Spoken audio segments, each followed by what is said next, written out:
La paroisse Notre-Dame des Sept Douleurs d'Akon a les pieds dans les activités de son centenaire. Au lancement de ce grand moment fédérateur, l'on célèbre aussi, comme le rappelle fort opportunément l'archevêque métropolitain de Yaoundé, une foi transmise de génération en génération, une communauté vivante et un engagement chrétien au service de la paroisse et du pays. Akono, c'est d'abord un choix, celui de Monseigneur Vogt, qui a été un choix judicieux. C'est d'abord un homme, n'est-ce pas, le père Stoll, qui a créé et bâti Akono et qui a bâti le bâtiment qui a accueilli le séminaire, le premier séminaire du Cameroun, n'est-ce pas, qui a été créé à Yaoundé en 1923 et qui a fait un détour par long avant d'arriver ici à Akono. Et je crois que le destin du Cameroun s'est joué ici à Akono, tout au moins en partie, parce que la formation et des prêtres et des cadres camerounais, n'est-ce pas, a eu lieu ici. Vous avez vu tous ces bataillons d'élite, vous voyez, ce n'est pas par hasard. Il faut dire que par l'œuvre de formation, n'est-ce pas, la plupart, y compris le premier président du Congo, Brazzaville, Fulbert Youlou, il est passé par ici. Barthélemy Boganda, il est passé par ici. Les André Marimbida, on a cité le président Paul Biya, mais je crois que Akono, c'est tout ça.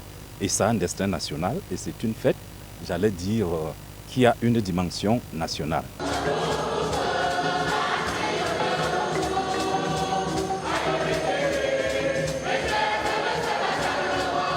L'histoire de la paroisse Notre-Dame des Sept Douleurs d'Akon s'inscrit donc dans un vaste mouvement missionnaire catholique au début du XXe siècle. Les premiers missionnaires ont choisi ce site d'Akono, non pas par hasard, mais par la volonté de Dieu. Et aujourd'hui, nous pouvons dire que leur choix était providentiel et Akono a porté de très grands fruits et des fruits qui demeurent. Au moment où Akono atteint 100 ans, il convient que tout le Cameroun fête cet anniversaire. Et je crois que le temps du centenaire, qui va durer 1 an, nous permettra de revaloriser toutes les potentialités de ces lieux. Elles sont spirituelles, elles sont humaines, elles sont économiques, elles sont même politiques, elles sont artistiques, elles sont touristiques. Bref, c'est un lieu emblématique qu'il va falloir donner au monde pour que les ressources disponibles ici puissent s'épanouir. L'occasion est propice pour aller aux sources de la foi. Ce site a cessé d'être un simple lieu de culte.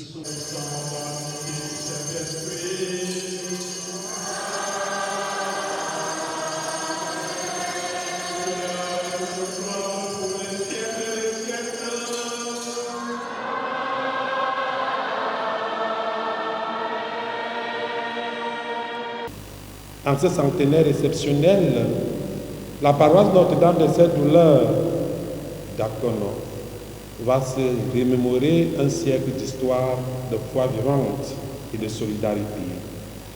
Depuis sa fondation en 1923, cette communauté est un pilier spirituel où la parole de Dieu nourrit les cœurs et où l'amour du prochain s'exprime à travers des actions concrètes. En effet, célébrer un centenaire pour nous, Akonois, Akonoises, c'est honorer la mémoire des pionniers et pionnières qui ont façonné notre histoire. Missionnaires, catéchistes, familles fondatrices, bénévoles et tous les paroissiens.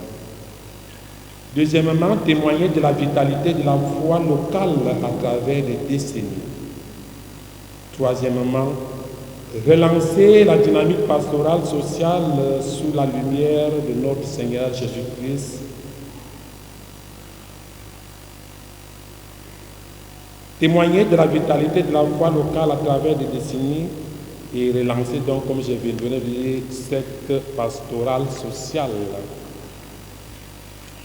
C'est un moment privilégié pour exprimer notre gratitude pour leur dévouement et renouveler notre mission de marcher synodalement dans la foi, l'espérance et la charité.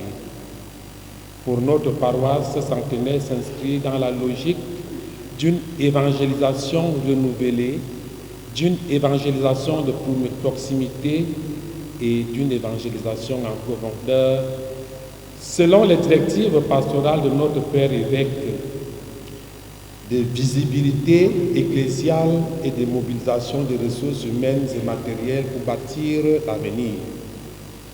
Que ce centenaire ne soit pas seulement un souvenir, mais un nouvel élan, Monseigneur l'a dit tout à l'heure, pour marcher ensemble sans division, sans haine, pour marcher ensemble unis dans la foi au service de Dieu et de nos frères et sœurs, afin de bâtir une église de cœur et de communion efficiente.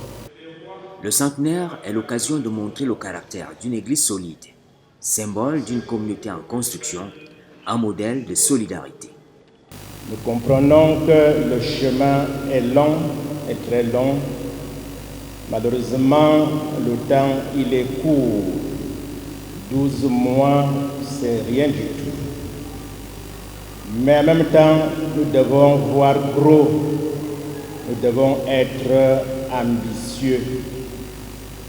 Dans notre tradition, quand on attend les étrangers, on fait tout pour que son habitation soit propre. Dans le cahier des charges, il y a des travaux, d'importants travaux, qui ont déjà démarré la réfection de la toiture, mais qui devraient se poursuivre par un revamping complet de notre église. Il faudrait revoir, mettre la propreté au niveau de la façade extérieure et mettre aussi la propreté à l'intérieur. Nous voyons bel et bien ici les traces d'eau, donc il faudrait refaire la peinture. Nous sommes conscients que ce jour-là, nous aurons de nombreux invités qui viendront de partout. Et Monseigneur l'a dit, le rayonnement de Conon va au-delà du diocèse. Nous, donc, fils et filles d'Aconon, nous devons nous mobiliser. Dans le centenaire plus 3, on met en avant la dimension spirituelle, mais aussi la restauration de l'Église, un pont entre le passé et le futur. Il faut d'abord rendre grâce parce que les années 2025-2026 sont des années de centenaire de certaines de nos missions. C'est le centenaire d'Acono, bien sûr, mais il y a eu le centenaire de Somon, il y a eu le centenaire, il y aura le centenaire d'Enlong, il y aura le centenaire des Phoques. Je crois que ce sont là des missions emblématiques qui ont fait l'histoire de l'Église au Cameroun. Et la plupart de ces centenaires se déroulent dans des paroisses qui ont accueilli la formation des prêtres. Et je crois qu'une église locale, c'est d'abord des prêtres, des évêques, n'est-ce pas, qui sont issus du terroir. Et je crois que ces différents centenaires, c'est des centenaires qui ont mission de rendre hommage, et nous avons rendu hommage au 90e anniversaire de l'ordination des premiers prêtres camerounais. Et c'est ça. Les chantiers les plus urgents que nous avons déjà commencé depuis 5 ans, il y a l'église, la restauration de la toiture de l'église, parce qu'il y a des infiltrations d'eau, vous l'avez dû le constater à l'intérieur de l'église. Et après cette restauration de l'église, c'est-à-dire la toiture, la peinture, et extérieure et extérieure, revoir le presbytère qui aussi a subi les dommages du climat et même de la route quand elle est passée. Il faut dire que le presbytère a été construit avant que l'église paroissiale d'Acono. Donc il y a une urgence véritablement à débuter les travaux de réaménagement du presbytère. Les autres sites vont suivre. Un jubilaire lancé au cours de cette célébration est l'ouverture entière d'une année de prières, de rencontres et d'actions placées sous le signe de la reconnaissance et de l'espérance. Aujourd'hui, c'est donc le lancement des préparatifs de cet important événement et il fallait que nous-mêmes, qu'on montre le bon exemple avant de commencer à tendre la main à l'extérieur. Montrer le bon exemple voudrait donc que ces projets, ces intentions de projet se transforment en actions concrètes pour que ce jour-là, que notre Église soit propre, une toiture entièrement refaite, l'intérieur repeint et l'extérieur relooké. Il faudrait également un minima que le presbytère puisse accueillir, parce qu'aujourd'hui, je ne suis pas très sûr que toutes les conditions de sécurité sont garanties pour que cet espace accueille un nombre de personnes aussi important. Juste pour venir rassurer Monsieur le ministre président de la commission d'organisation de ce grand événement de notre Église diocésaine, que dans ce travail herculéen qu'il a à réaliser avec toutes les forces vives, non seulement d'Akono, non seulement de la Mofouyakono, mais également de tout notre archidiocèse, que le comité diocésain est avec lui pour que cette organisation se déroule en toute synodalité dans un esprit ecclésial avéré. Monsieur le Président, tout à l'heure vous avez parlé, vous avez donné une intuition qui est très chère à notre Père archevêque. Vous avez souhaité que nous puissions fédérer toutes les intentions de projet en action.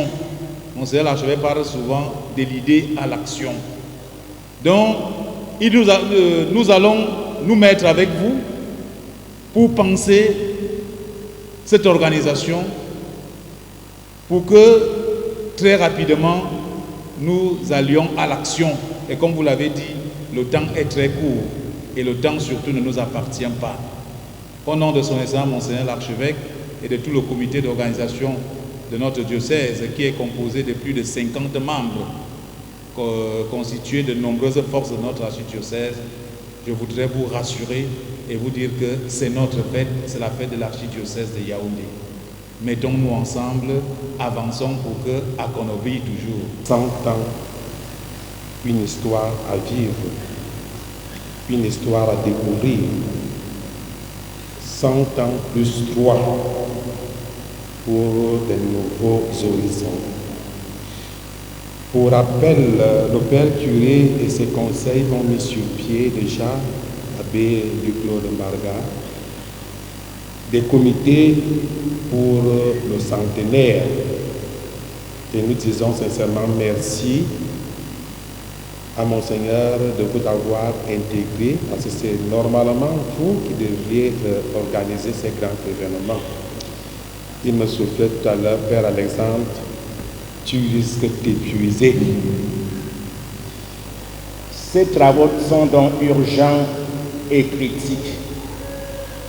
Ils appellent donc une mobilisation des ressources. Monseigneur l'a dit, on va rester dans une perspective programmatique. On ne pourra pas certainement tout faire, mais il y a un minimum à faire. J'invite donc, je mobilise donc tous les frères et sœurs d'Akono pour que chacun s'y reconnaisse et que chacun donne ce qu'il peut donner en fonction de ses avoirs.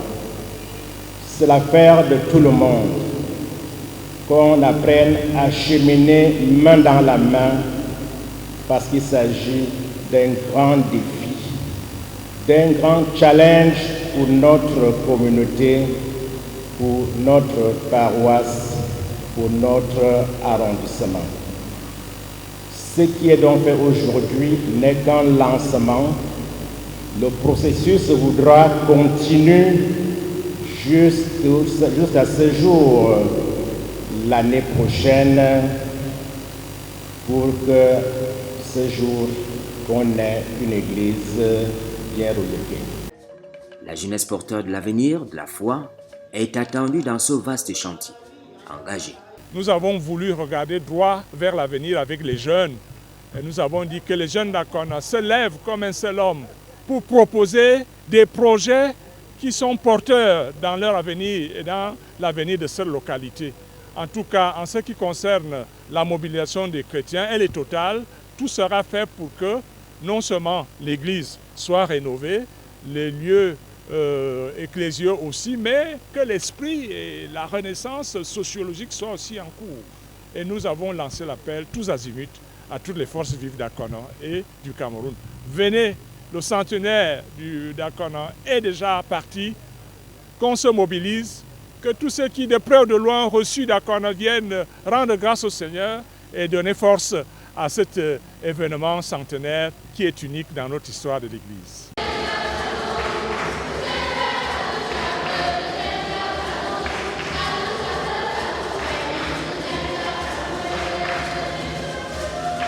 Le centenaire plus 3 se veut donc un temps de grâce, de renouvellement et d'engagement à l'image des premiers missionnaires catholiques au Cameroun.